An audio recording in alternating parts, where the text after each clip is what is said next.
Hello everyone. So, got a new video today.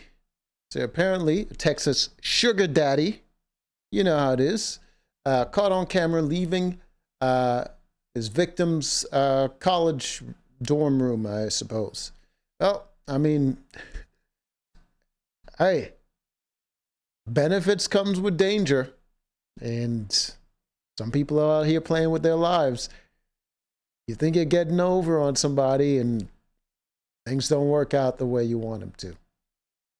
Not that I'm blaming the victim, and you people hate that, but I'm just saying, you do dangerous things, you might get hurt. Is that wrong to say? Is common sense wrong to acknowledge? All right, let's see what's going on. Houston is in mourning after a college student was found shot to death inside her apartment. Police say her newly installed security camera helped catch her killer. Newly installed.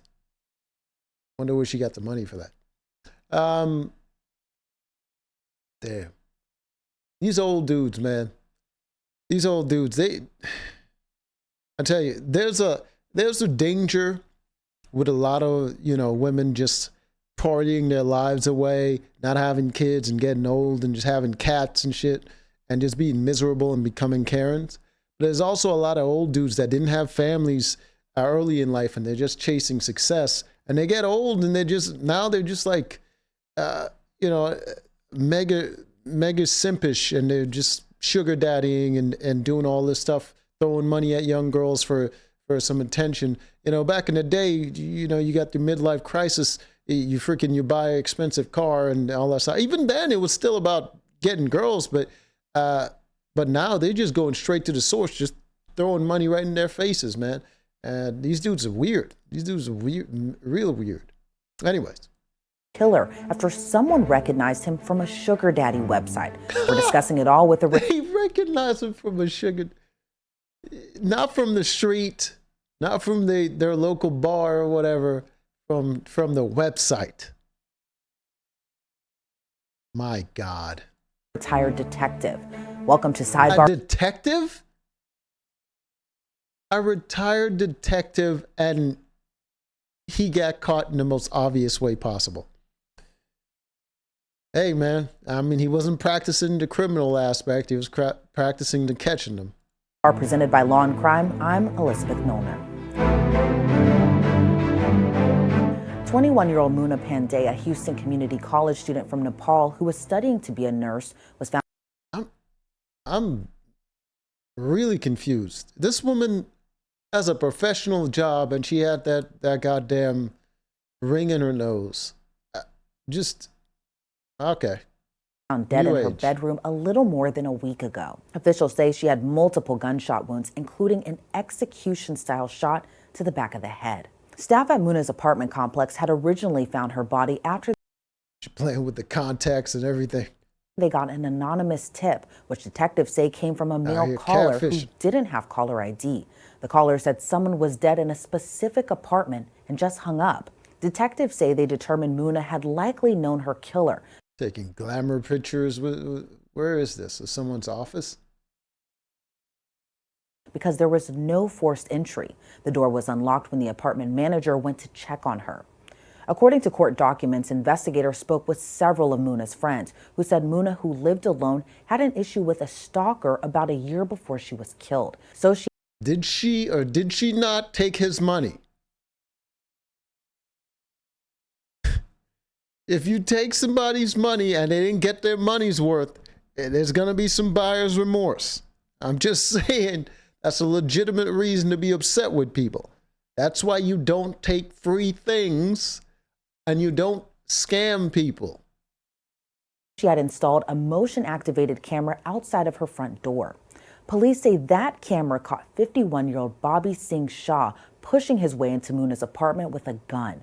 He was arrested during a traffic stop within hours of that photo being taken and was charged with capital murder. A judge denied bond in the case. We want to go through the probable cause statement filed with the court in Harris County, which states, upon making entry, detectives observed the complainant was laying on the bed on her left side with multiple gunshot wounds to her torso and a projectile sticking out from the back of her t-shirt. CSU and medical examiner Projectile sticking out the back of her t-shirt. What the hell does that mean? Like an arrow or something? Personnel observed that complainant also had one single gunshot wound to the back of the head. Detectives spoke with several. That dude was upset. He was upset. That's some execution style. Like, he was real mad. Several of Muna's friends who gave them information about her background and a potential stalker. Quote, he advised me that the complainant was a student from Nepal who was in Houston to attend college. He stated that her immediate family were all in Nepal and Dubai. He stated that the complainant lived by herself and had an issue with the stalker the year prior. He stated that as a response, he assisted her in installing a Vision Well camera. According to friends, after the camera was installed, Muna didn't have a problem with the stalker anymore, and they all believe. Did he know the camera was there? What are you saying? She was out of harm's way. The stalker was not identified in court documents. But that camera may be the ticket to getting justice for Muna. Houston police believe it recorded her killer. The probable cause statement says, quote, at 20:40 hours on Saturday, August 24, 2024, the complainant is observed standing at the door to her apartment with a male later identified as the defendant in a blue shirt and khaki pants. She is observed holding a Nike shoebox, a shopping bag, a black jacket, and a black purse. The male is observed holding a black pistol in his right hand. She just came back from shopping? And telling the complainant repeatedly to open the door. The complainant asks, what are you going to do? To which the suspect responds by racking the slide of the gun and telling her to open the door again. When the complainant complies, he pushes her inside and locks the door at 20:41 hours. At 21:48 hours, approximately 1 hour later, the suspect is observed leaving the complainant's apartment and appears to be carrying the black purse, which the complainant was observed entering the apartment with. This time, take her purse. Frame matches with when a neighbor stated that he heard a loud thumping noise coming from the apartment. After the surveillance photo was he gonna like try to make it look like a robbery or something? Released, at least 2 people called Houston police to let them know they recognized the suspect. The first was a man who said Shaw had been a regular at his restaurant. That man also had an acquaintance, regular at the restaurant, but the other one though, who at one point had considered going into business with Shaw, according to the probable cause statement. The other tip came from a woman who says she recognized a woman who's also on the Sugar Daddy website.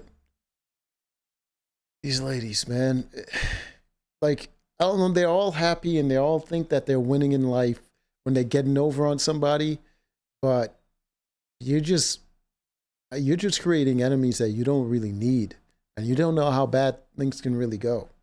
Shaw from years ago.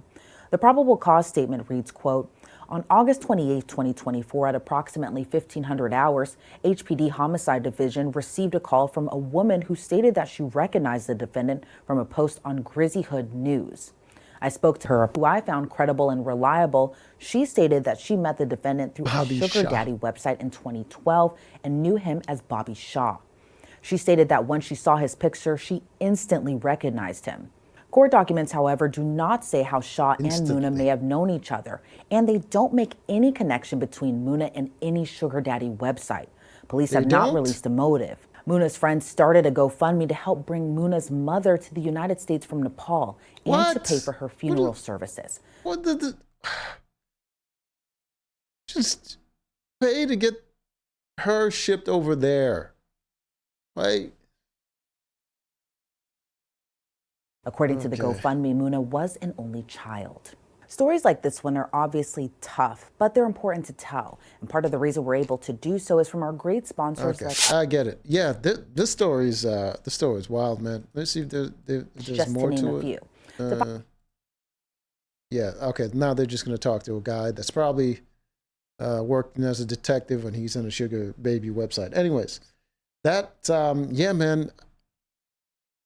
This Sugar Baby stuff, the foodie dating stuff, all these things that, you know, ladies out here doing, and life has been civilized a lot, and a lot of people feel very safe to the point of ignorance, but life is still very dangerous, and a lot of people are playing games and they think people are passive out in the world, but you don't know who the crazies are going to be.